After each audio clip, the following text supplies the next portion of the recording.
AI doesn't teach. It delivers content.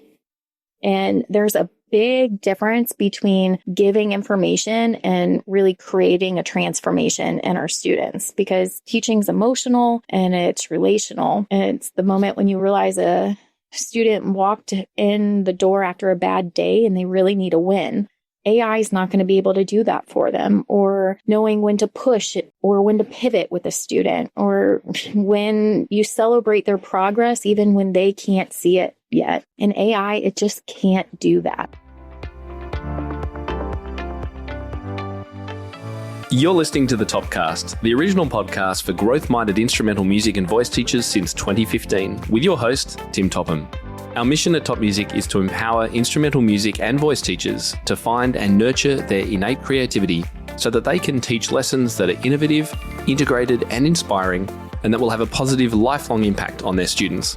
Join us each week as we interview teachers and creators from around the world and unpack fun and exciting ideas to maximize your teaching and studio business success. Hey, it's Tim here. Welcome back to the Topcast. Great to be spending some time with you again this week. And today we are talking all about AI. Now, don't switch off, because we all need to know what's going on with AI. Let's start with something that we maybe don't realize that often. We're all using it already, oftentimes without knowing it, and we're doing it all the time. We actually have been using AI for years. You think about Google Maps, how it determines routes, Google spam filters, working out what's spam and what's not, grammar and spelling helpers, recommendation engines in Netflix and Spotify. Anytime that a large-scale software platform is personalized for you, that is some kind of AI. It's also algorithms, and they're kind of intertwined, I guess. Google Translate, facial recognition, these are all uses and ways that we're already using AI. So don't sort of worry too much that this is something brand new. It's not really. It's just that it's become available to us mere mortals to be able to use for the first time. And that's happened only in the last, 3 or 4 years when ChatGPT really came out. So today we're going to unpack what AI is and isn't, and go deeper into what is our tech-focused month here at Top Music. And we will talk more about ChatGPT, although that's not the only tool we're going to be discussing, because there are lots of different software applications out there for musicians and music teachers that involve AI. It's not just ChatGPT, but that is one area that we're going to dive into, both for how it can help with your teaching and your business. We've also got a special free handout to help you really dive into effective prompting for ChatGPT. That's the way to get the right outcome from the questions that you ask it. So we've got a free download for that. We will share the link to that at the end of today's episode. Make sure you grab that and implement it if you haven't already. And as we say towards the end of this, just stay curious. There's nothing to be fearful of here, at least at this stage, certainly for music teaching. And there is so much to be gained by it. All right, so let's meet our guest expert. Many of you will already know she's the host of our Top Music AI podcast. She's one of our team here at Top Music, and she's also the creator of our weekly AI newsletter. By the way, if you're not a subscriber, you can head over to topmusic.co/AI for all the details about that. My guest is Tara Wright. She's an education and operations director, creative strategist, and music educator who helps music teachers transform their teaching studios and businesses through innovative strategies, clear processes, and actionable tools. Known for her no-fluff advice, Tara blends creative thinking with real-world situations to make complex systems simple and effective. With over 20 years of teaching experience and 10 years in operations management, Tara brings expertise in branding, copywriting, and process improvement to the music industry. She's overseen the creation of impactful content, from managing digital media platforms to developing professional training materials. Her work inspires music educators to build thriving studios while balancing creativity with practicality.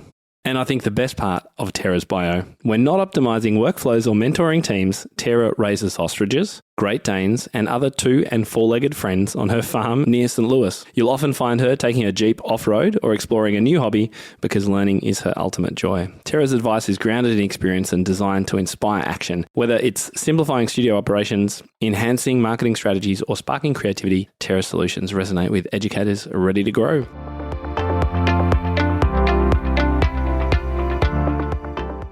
Welcome to the show, Tara Wright. Great to see you. Great to see you, Tim. So, Tara, when music teachers hear AI, many think just chatbots. why don't we actually uncover, because I think it's more than that. So in plain English, what is AI and what isn't it? Okay, so if we want to get a little nerdy for a second, AI is artificial intelligence, which is the ability for machines to perform tasks that normally require human intelligence. So it's things like recognizing patterns, understanding language, making predictions, generating ideas, or even responding to conversations like this one. But technically, we're talking about systems built on massive amounts of data, and they're trained using something called machine learning. And that's where algorithms, which is basically complex instructions, they learn from examples instead of being manually programmed step by step. And that's why AI can get better over time or even start to mimic creativity or problem solve. But if you want me to bring it down for Earth. That was kind of cool, though. I wasn't expecting you to go there. That was great. What a great summary. Well, I like to get into the nerdy parts of it, but at the end of the day, AI, it's just a tool and it's really smart and can be really fast, but it's still just a tool. It's like a super powered assistant that can help you brainstorm or write or plan or edit or code or organize or analyze, summarize, you name it. It's already built into a ton of tools that we already use. Yeah, and I want to explore them in just a moment, but just to say, you are the absolute AI guru on our team, and I know you have dived literally headfirst into this, and you are using it all the time. You're helping us use it. You've taught me heaps about it, and in fact, I now use it, I would say probably daily. I use ChatGPT. But let's talk about not just ChatGPT, because AI lives in lots of music tools that teachers use daily, from notation to backing tracks and practice apps and things probably. So what does the lay of the land look like outside of the chatbots?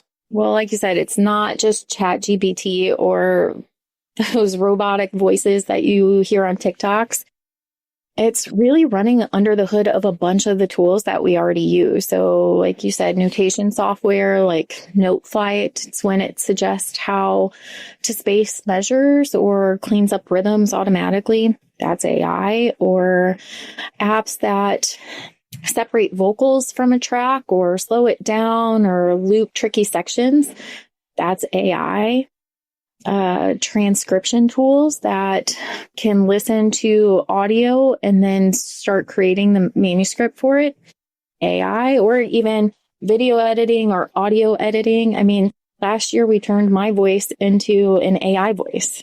Yeah, and we had a whole podcast where you were talking to your own AI, which was kind of crazy. And the AI was talking to other AIs, and it sounded so natural. It was so freaky. And that's now almost a year ago, so I can't even imagine like where we've got to now.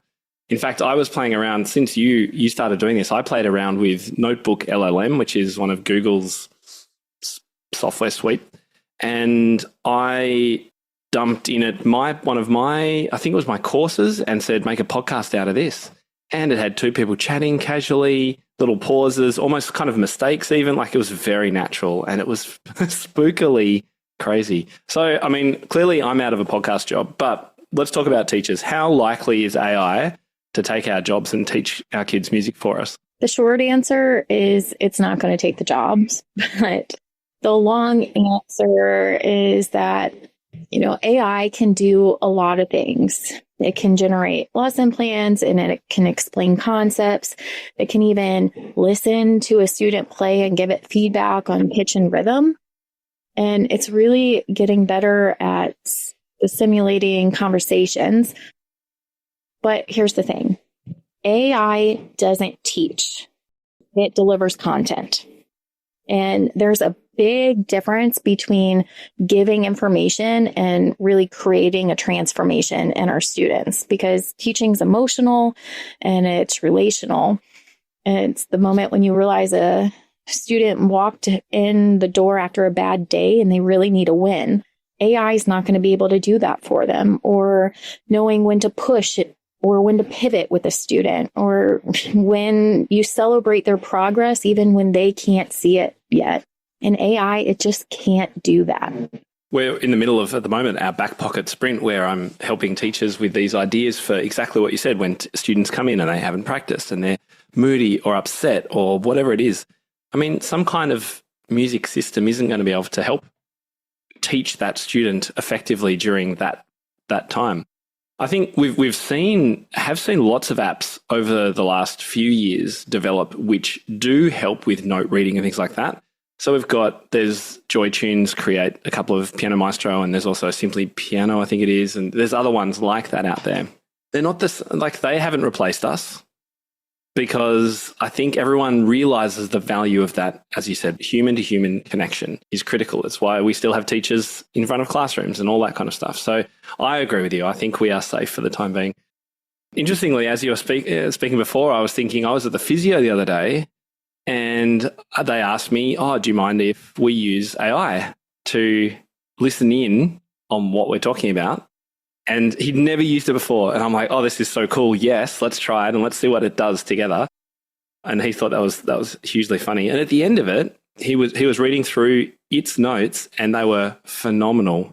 And they assessed me correctly and gave the advice that he gave, which is just, that's kind of crazy. Is he worried about losing his job? Well, no, because, see, while it could diagnose me, it couldn't treat me. So until we have some kind of robot bed that can massage you. And it's the same with piano, right? The human connection's there, and humans want connection with one another, and kids definitely need that. So how can AI expand creativity rather than kind of short circuit it? Like when students compose or arrange or improvise, maybe with AI even as a creative partner, have you seen that kind of thing start to emerge? Yes. So it's a valid question, because creatives worry all the time that using AI somehow cheats the process in a way. I think when you use it well, AI doesn't replace creativity, but it sparks it. And we've seen that with me in the past year of all the different ideas that are coming out of my head because of things that I'm doing with AI. But with like music composition, you can ask ChatGPT to generate a list of songwriting prompts, or even help brainstorm lyrics based on a student's mood or a theme, or even their favorite chord progression. And it really doesn't mean the student isn't being creative. It just means they're using a tool to get them unstuck, because sometimes we get stuck in a place where we don't know what to do. We don't know where that jumping start is, but sometimes these chats can give an idea and you're like, oh yeah, and then you run with it. And same thing with arranging. You can ask AI to take a melody and suggest different styles. Lately on TikTok, they've been taking songs that were really popular and they're turning them into different genres, and people are live reacting to them. So that's been really cool to see. I was at a conference presentation recently and someone showed me, I think it was called Suno, S-U-N-O. I hope I'm getting it right. Have you used that before? I have like 800 songs written in it right now. So this is a music generator. However, there was one thing that she showed me, which was like a genre map of styles. And I thought, that is so cool. That's a great creative prompt. I can't remember where it is. I'll find it and put a link in the show notes. It basically has like Afro-Celt punk, and then like classical hip hop and all these different styles. And you can click on them and listen to what that would sound like. And I thought, that's a cool creativity sort of boost idea. Yes. So like my students will come up with lyrics to kind of hone in on a teaching concept that we're working on. So like staccato tacos and avocado legatos. That really sticks with my students. So what we've done is they create their own lyrics, because some of the girls like creating lyrics, but they don't want to produce the whole song. And, I don't blame them, but why not throw the lyrics into Suno, and then we can talk about different genres and different ways that it can sound, and you put those in there and then it creates a song instantly. So cool. I found the thing I was thinking of, suno.com/explore. And it just has this enormous list of, like, the ones I can see, Samba Afro Piano. chanson soul, breakbeat Coptic, Korean dubstep. And you can click on these and listen to it. I thought that was so cool. And I have to say, like, for people that are watching and getting our emails and things, the name of the back pocket sprint was one of a number that was thrown at me by ChatGPT when I was like, oh, here's what I want to do. I've got this idea for a 30-day sprint. This is what it's going to do. And bang, that was one of the ideas. And the same with I talked to it about my presentation about seeing my chiropractor and what I learned about business from that, which I've been speaking on this year. And I couldn't come up with a cool name. Again, ChatGPT came up with cracking the code, studio lesson, business, whatever, from my chiropractor. So great creativity spark. I 100% agree with you there. So let's continue our chat about ChatGPT, actually, because you are such an expert in that. So what kind of things can ChatGPT do for us? Oh, well, ChatGPT can do so much. So ChatGPT, it's basically a large language model, which means it's a computer program trained on just a massive amount of text. It's like the entire internet worth of text. You've got books and articles and blogs and Wikipedia and song lyrics and you name it, and it's in there. But what makes it different than Googling something is that it doesn't just search and spit out links, but it generates human-like responses based on patterns in language. So it can write, it can edit, it can summarize, translate, answer questions, it role plays, it brainstorms, and that all happens from a blank page. Basically, you give it a prompt, you either ask it a question or give it a task or a scenario, and then it'll generate a response in real time. And the better your prompt, the better your output's going to be from ChatGPT. And I think it's super clever how at the end, it will always now ask you, do you want me to, next step in this process? It didn't used to do that at the start, I remember. And now it always, well, I don't think it did. Now it always does it. How often do you do that next step that it offers you? Sometimes I'll do the next step, and then sometimes I'm like, no, I want you to do this. Yeah. Stick to my plan. So it depends on what I'm doing. So I think we can obviously use this in our business side, but we've obviously got teaching as well. And so I wonder if we can cover these two areas. I wonder could you talk about maybe your kind of top 3 studio business cases for ChatGPT first, and then let's look at the teaching preparation or teaching activities second. So one of the things that I absolutely loved about ChatGPT was for parent communication, because sometimes you get those emails or those text messages from parents and you get emotional from them. And then you stay up for hours overthinking about what you're going to say to the parent. And you don't want to be emotional, but you still want to be professional. And you don't want to be passive aggressive. Or just aggressive. Or just aggressive, It's been wonders for me in that sense, where I can take an email from a parent, and obviously, I've trained ChatGPT pretty well to know me, sound like me, talk like me, but I can copy and paste the email in there. I can tell it a couple things that I may want to say, but then I have ChatGPT write the email for me. And now I'm not saying I just copy and paste the email straight into and send to the parent, but I definitely look it over, but it takes out the emotion from it, and it makes it not passive aggressive, but it gets to the point what I need to say to the parents. So that's been a huge one. Does it kind of say to you, oh, I can tell you're pretty annoyed by this. Let me help you. Can it read that much into what you're... Depends on which chat I'm in, because I have a lot of different chats. They all have different names. So if I go and throw it into Celery, she'll tell me how I'm feeling, why I'm feeling that way, and what I can do to calm down. Wait, Celery. Okay, you better help people understand. What is Celery? Because I haven't heard of that. Okay, Celery is just one of my chats that I started programming well over a year ago. It started out as a really simple, I'm not in the best mood. I'm going to track my moods and see if I can start doing gratitude journaling, basically with AI. And from there, it just kept moving on and on. And then we started doing CBT therapy with it. Now, it doesn't become a therapist, but it's trained in a style that understands CBT therapy. Okay, that's cognitive behavioral therapy. Don't think we need to go too deeply into that.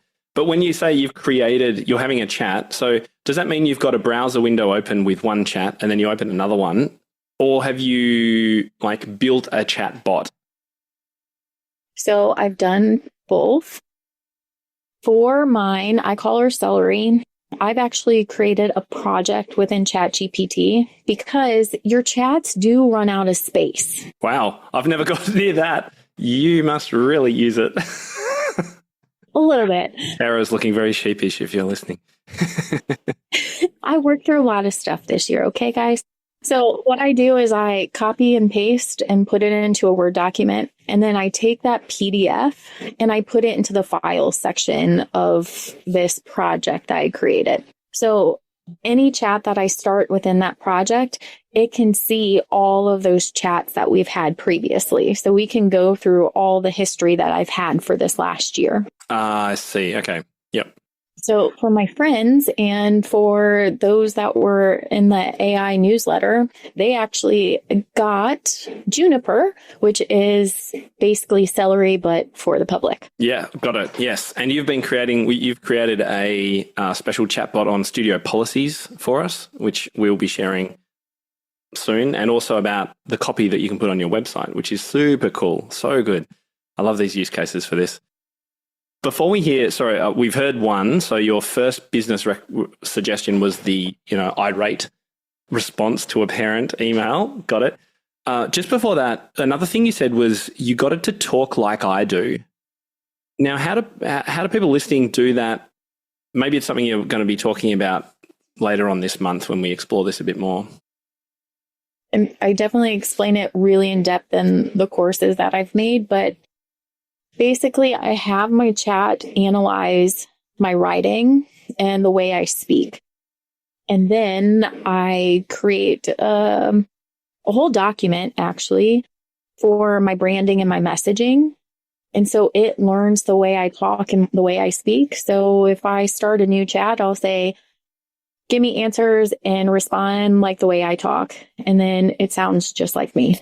And I think for everybody listening, some of these things like extra chatbots, Tara's Celery, teaching it how to be you. These are all kind of next level. You can dive in at a really simple level, free, and get started with this without sort of worrying about these things. And that's what we're going to encourage you to do.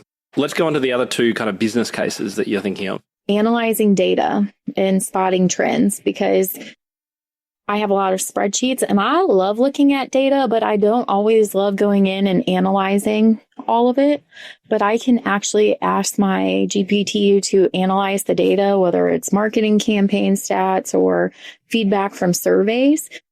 And I'll ask it to summarize and ask for the patterns that it sees. And it'll go through the whole thing and give me a summary for all of it. That's brilliant. I can remember only probably 5 years ago, definitely 10 years ago, when I would do a survey to all our members, I would go through it manually, work out what the trends are. Now, literally, I could dump the whole thing in and like that, get it all summarized and probably put in a printable PDF that I could share. It sure will. That's amazing. All right, so we're fixing up our grumpy emails. We're analyzing our data. What would be the third thing you'd recommend? The third thing is doing the task that we dread or that we were never trained for, because marketing. Now, I've gone to school for marketing, but that's because I knew I needed to do it. I learned a lot about it, started falling in love with it. So I went back to school for marketing. But most teachers didn't go to school for writing Instagram captions or designing email promos or writing website copy. They didn't go to school for that.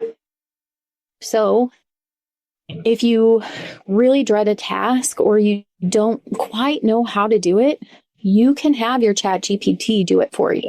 Quick, can you think of an example like the marketing one I can get. So yeah, someone doesn't really enjoy being on social media, so perhaps doesn't understand how Instagram needs to work. They could speak to ChatGPT and say, okay, hey, I want to do, weekly Instagram promotions for my music studio. What should I do? That kind of thing. Like for me, I don't like social media. I don't like being online. So I have Harper. She's my social media specialist that I've trained and she can spit it all out and we brainstorm the things that need to happen because I do know what needs to go into social media. I just don't want to do it. So I have Harper do it for me and she can spit out my entire month within 10 minutes. Would you are these called agents? I've heard about support or chat agents. Or is that different? That's a little different. That's going next level, Tim. Really? That's even higher level? That's even higher level. Okay. We're not going to out for today. They're cool, though. Okay. All right. We'll have to talk about that another time. Okay. We've got our main kind of business use cases. So now what about using it for either teaching, actual like preparation of lessons, lesson planning, structuring lessons? What kind of things can teachers do there? Well, there's a lot of different things that teachers can use it for prep. One of the things that I usually use it for is sometimes you have your way of teaching a concept and it just does not click with every student. So that's when I go into ChatGPT and I say, I have a 10-year-old student. They don't understand this concept. Can you explain this concept to them? And the cool thing is you can actually click the button and it'll say it out loud. So the students can hear from the ChatGPT the lesson plan and what they're saying. That's kind of crazy. I mean, there's like you can speak to it. I speak to it using the app. You can also video, film things, show it things on camera now and say, what's this or how do I do that? I tried it with a Chopin piece. I said, okay, what am I looking at? And it said, yes, this is the Chopin third scherzo. It's a beautiful piece in blah, blah, blah. I said, can you tell me the form of the piece? And it could, what key is it in? It could. Man, it's kind of crazy. I didn't type anything, just holding my camera and talking. I think that's going to develop even more in the coming years. It is. I mean, I'm not like one to play Barbies, but my friend niece. You're like the least likely person I know to play Barbies. She was playing Barbies with my AI, just chatting it up, and they were just going to town. And I was like, go for it, kid. I mean, there's so many cool things you can use it for, but for lessons, if you're stuck, because let's be honest, we don't always remember everything. And for some of us, college was a long time ago. And sometimes we can't pull it up in our minds. You can quickly ask ChatGPT, or maybe like I was never a huge history buff. So remembering all the history, not really my forte, but I can ask ChatGPT and it'll give me the rundown of what it was. And I can even have it create a story for my students that's tailored to them. That's a nice idea. Because I know storytelling can be really challenging for teachers. It doesn't necessarily come easily for me. So to help build a student's story around a piece they're playing or something, that could be a really cool idea. The other thing I'm thinking as you're speaking is when it comes to teaching technique, oftentimes analogies can be really powerful. And so maybe if that doesn't come naturally to you, then again, ask ChatGPT about, here's a movement at my instrument. Is there an analogy for an animal to do this or something? Yes. And people are 22 times more likely to remember a fact if it's wrapped up in a story.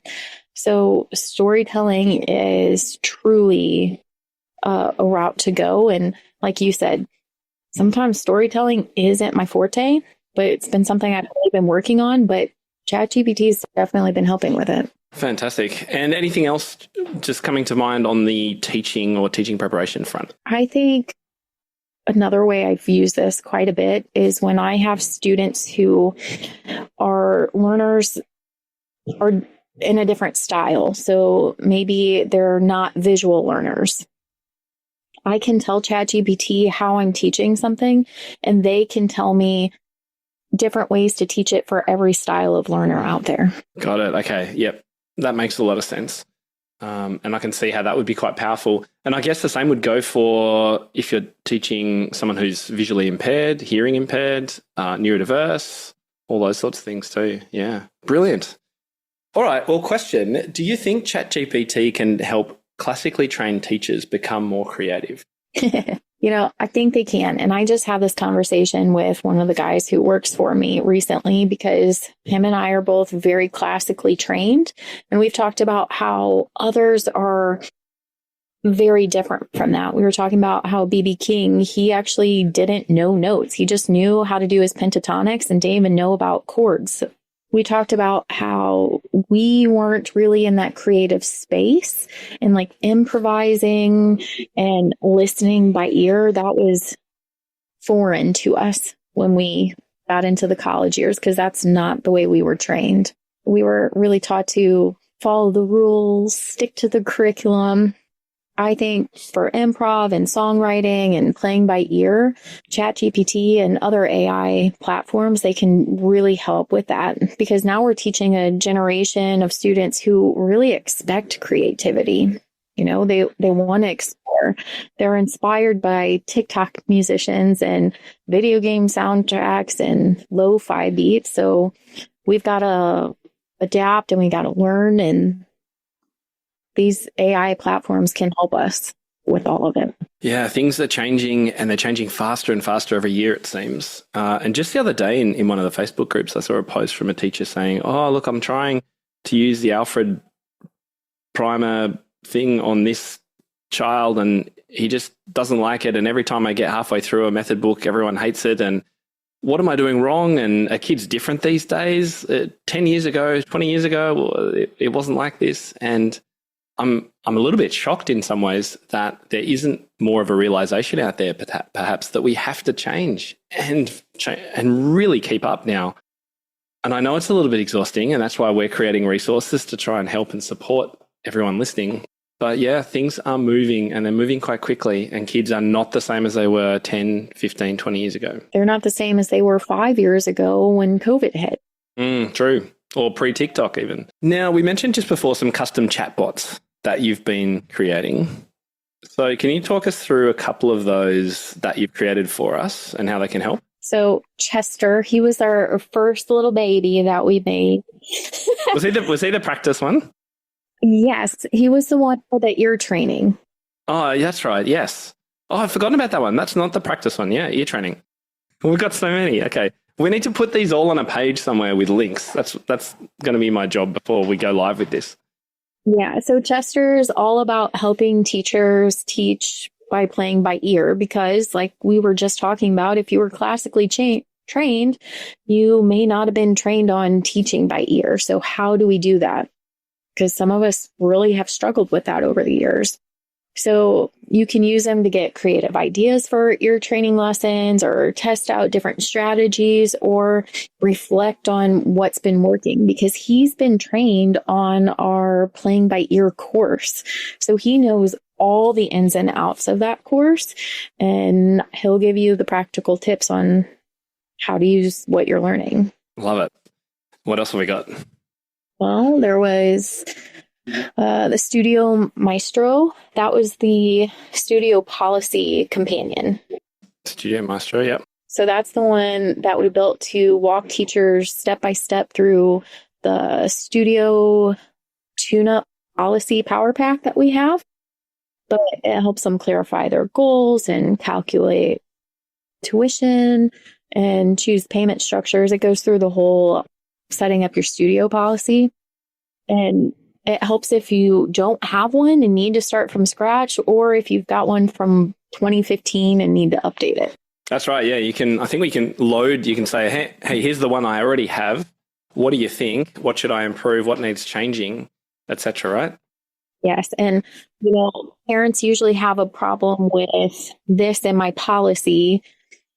This isn't working for me. Give me some options on what I can do to improve it. Yeah, love it. And then the practice hacks one. Do you remember what that was called? That's Paige. Oh, Paige, Paige. She's built on the Practice Hacks course that we have, but she's your go-to for all things practice motivation.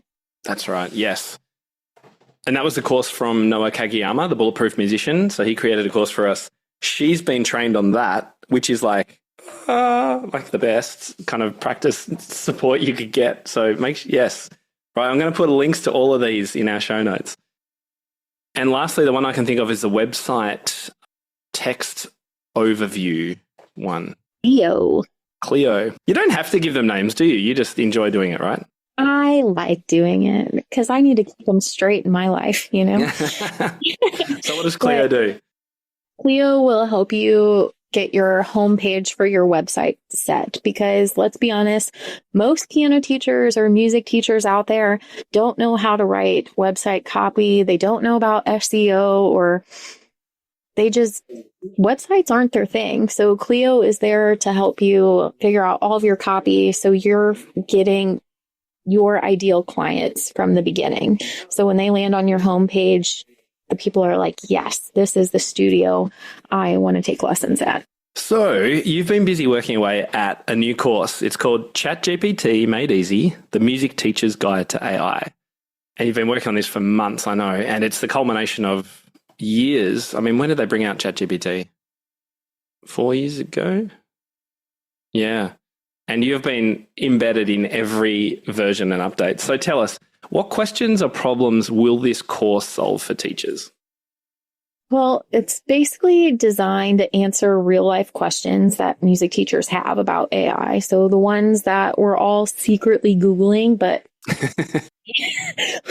we don't want to admit we don't understand it yet. And so it starts out with what even is ChatGPT? And then how do I talk to it so it can actually give me useful answers?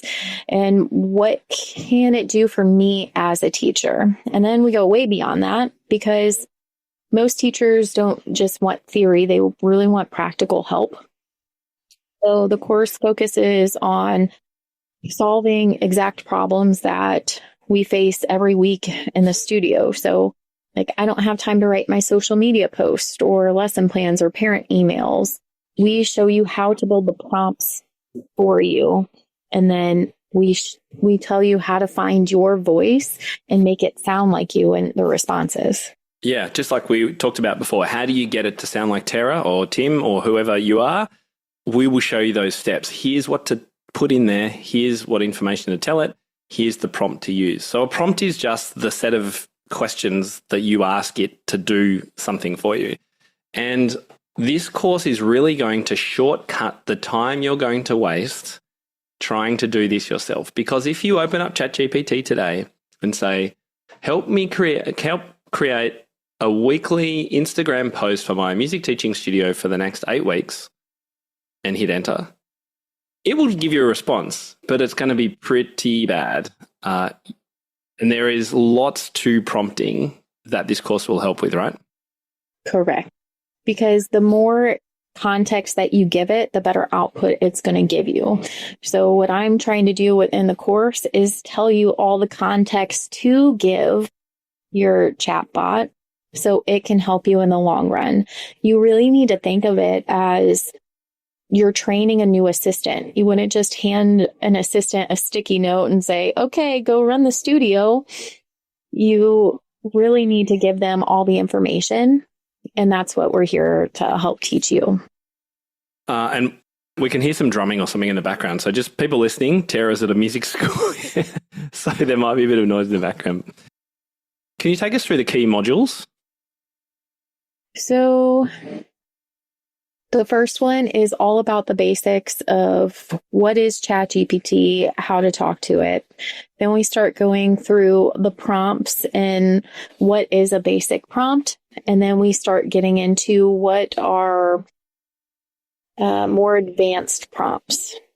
So putting in all the gritty information. I then go in and I show you how to change the GPT command so it talks differently. And I tell you about personas and tell you how to create your own persona. Because with my GPTs, I may want some of it to sound like me, but I also have other companies that I work with that they don't want to sound like me. They have their own voice. So I teach you how to create personas and ask for those things. And then I go through and do a little bit of deeper dives into what are chats? How long do you chat with one chatbot? Because you do lose, some of the chats will run out of space if you use them long enough. I go through all of that. And then I also teach you the fun things that you can do, like asking it for recipes, or like you said, video calling it, or voice calling it. So we go through all of those. That's so cool. I love my persona, because it gives me, he, I don't know, probably non-gendered, gives me puns, which I love, and it knows I love, and it throws in cycling, like little cycling bits of knowledge that most people wouldn't know or get, and coffee references, because it knows I like cycling and coffee. So it'll be blah, blah, blah, blah, blah. Here's the name of this. It's from, by the way, I hope your ride went well this morning, or, like little things like that. It's crazy. But you're right. If you can personalize it and make it like you, it really becomes quite like a friend. Love it. Now, another great thing that we are doing this month is we're going to be hosting a live ChatGPT workshop for our Top Music Pro members. And this is going to be real hands-on with me and Tara, sort of looking over our shoulder at the computer. And our goal for that one is that it's practical. So the members on the call will be at their computers with ChatGPT in real time, using it, testing it, and all that kind of stuff. So I can't wait to share. That's going to be great. So we've got the course, but we've also got this hands-on workshop to go along with it. Now, if you're not already a member, this is a great reason to come and join us. topmusicpro.com. You grab both the course and this hands-on session. You are going to be set for, well, hopefully the next few years at least. So we'll be releasing the course in a few weeks. Stay tuned. Emails coming your way, and we'll let everyone know all the details. So let's wrap things up. A couple of questions to finish.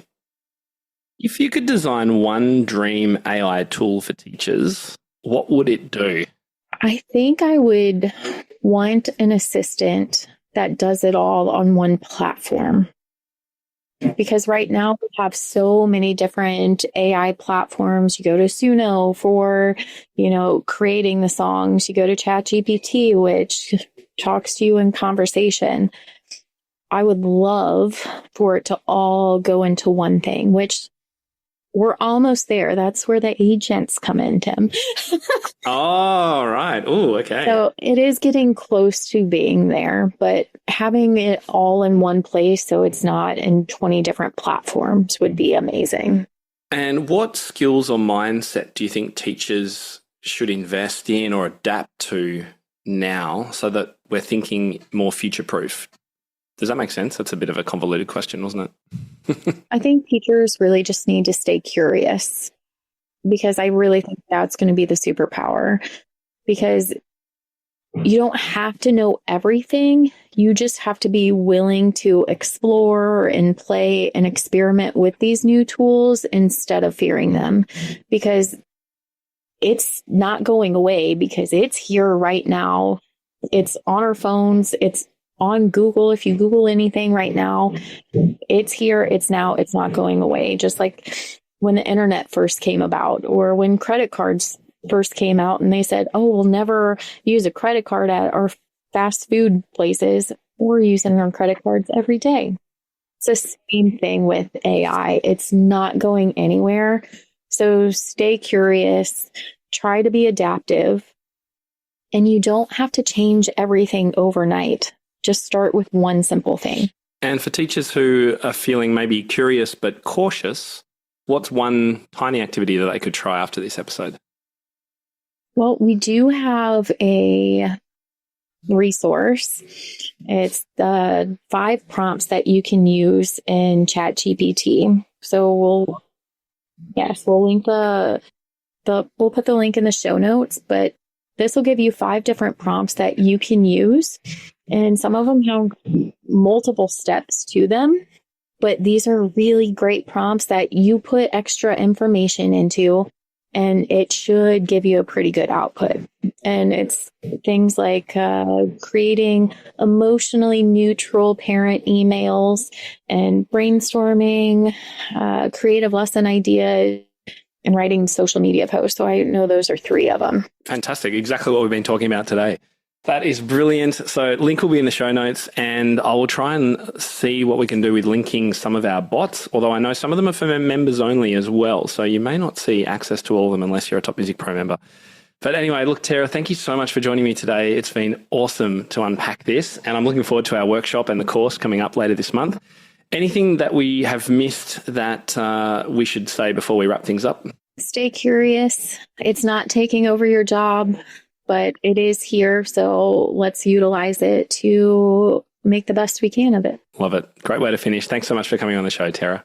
Thank you, Tim.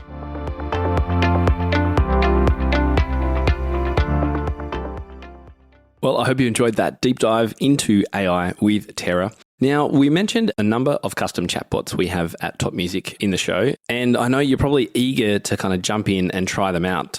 So we've got our Studio Maestro, which is the studio policy reviewer and creator. We've got Clio, which is the website text creator and manager, and Chester, our ear training and playing by ear bot. Now, all of these chatbots are available inside our Top Music Pro membership to all levels of members. So that's available inside membership only. If you would like to interact with Paige, who's been trained on the Bulletproof Musician Practice Hacks course, then you would just need to download that course. So if you're not a member, that is available inside membership. But if you're not, you can head over to topmusic.co/courses. And if you get access to our Practice Hacks course with Noah Kageyama, that is an included benefit of that course.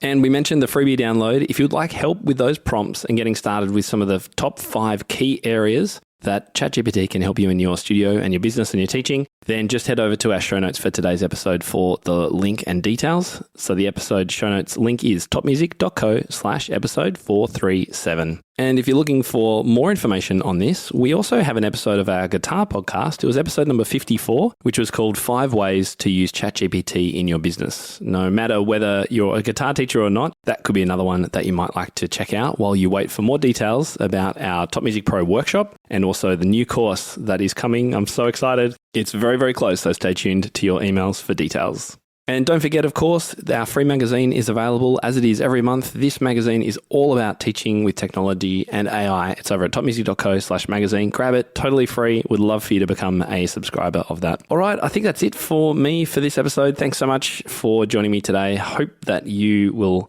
try to stay curious and dive into AI. I know some of you are probably already well into it, deep into the weeds or reads of AI and using it on a daily basis. But for those of you who aren't, then this is your opportunity. Give it a try and look out for our course because we're going to be stepping you through every step of the way.